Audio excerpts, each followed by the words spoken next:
fellow Toastmasters, distinguished guests, what do you define a legend as? Anyone here want to say what they believe a legend is? A role model? A role model? When I think of a legend, I think about Bob Marley, for example. He's considered a legend. He's someone that made a huge impact on the world. But the Oxford Dictionary defines a legend. Let me make sure this word's correct. It defines a legend as an extremely famous person or extremely notorious, especially in a particular field. The gentleman I want to talk to you about this evening, his name is Michael Manley, and he was very famous in Jamaica, the island that I grew up in, and he was famous for many reasons, mostly because he was the 4th Prime Minister in Jamaica.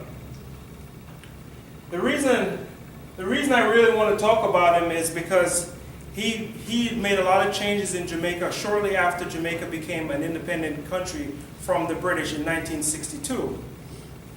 So Michael Manley was born December 10th, 1924, and he was born to Edna and Norman Manley. Edna Manley was pretty much Jamaica's #1 artist at the time. She was the most successful artist, very popular.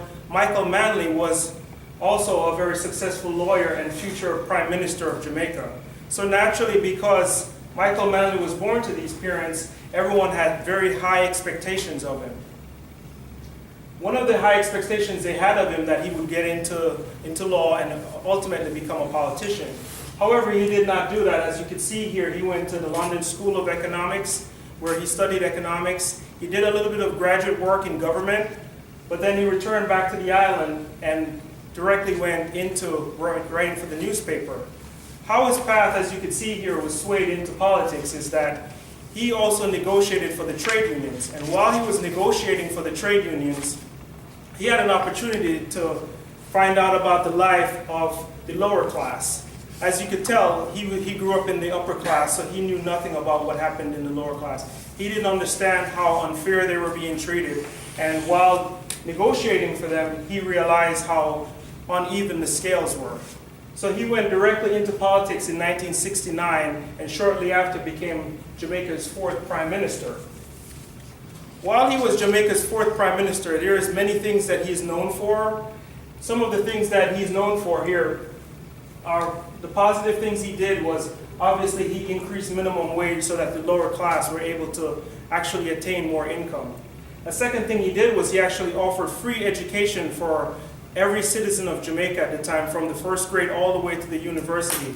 This was unheard of because now you had a level playing field where the lower class had an opportunity to have a university education and get all of the public sector jobs that were mainly tailored for the wealthy and upper class. Another thing he did was he created what's called the National Housing Trust. And the National Housing Trust was a fund where he provided money for pretty much any citizen in Jamaica, but mainly for the lower class, so they had an opportunity to have that dream of having their own home, which was pretty much unattainable on a minimum wage at the time.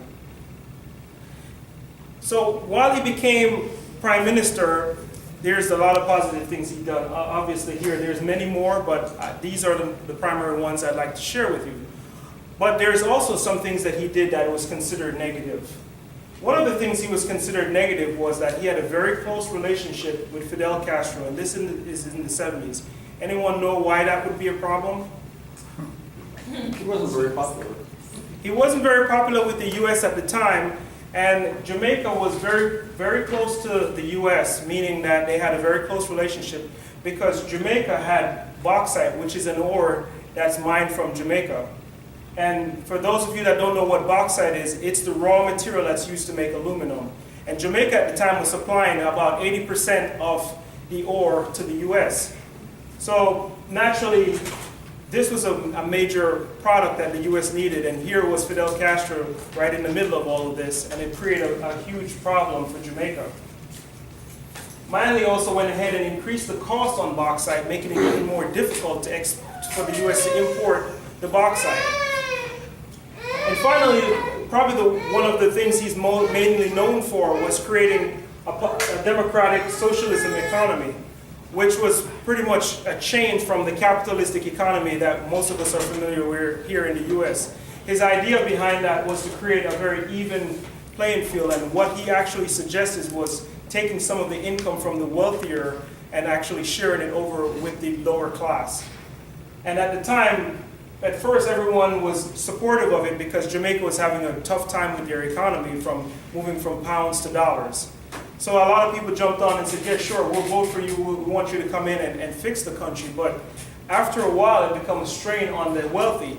And a lot of people made it very clear that they weren't in support of his democratic socialism. And Manley, being the person that he was at the time, he made it quite clear. And in his own words, he said, anybody that has a problem with democratic socialism and the way I am operating this country has every right to pack up all their belongings and move to the United States instead of staying here in Jamaica. As you could tell, this was his first term in politics, and he was very young, very arrogant. He felt that at the time he could pretty much just come in and use force and pretty much change Jamaica. And also, what really irritated a lot of people about Michael Manley was that he tried to change that for the entire world. He saw in his mindset, his dream was to have democratic socialism be the actual way to operate the entire world. And he actually went to the UN and criticized them for how the wealth was not shared equally amongst the countries of the world, where you had few countries that had pretty much 80% of the wealth, and then the rest of the world had another 20%. So he wanted to level the playing field just like he did in Jamaica. Obviously, the UN was not in support of that. And while he was doing that in Jamaica, the Jamaica economy continued to plummet. But Manley showed a lot of strength as a leader, because he eventually turned around and pretty much went back to the UN and apologized for what he did as far as trying to change the world. And he expressed his regret to the entire world, which, as you all know, that's a very difficult thing for us to do just on a one-on-one basis, but to actually look at the world and say, you know what, I apologize for what I did. At the time when he died in 1997, 65% of the Jamaican population believed that he should have been celebrated as a national hero. However, he was not fortunate to be celebrated as a national hero, but he was buried in the cemetery that houses all the national heroes in Jamaica. And he was commemorated by being placed on the Jamaican $1,000 bill, which many of you may not know right now is currently worth less than $10 US. Madam Toastmasters?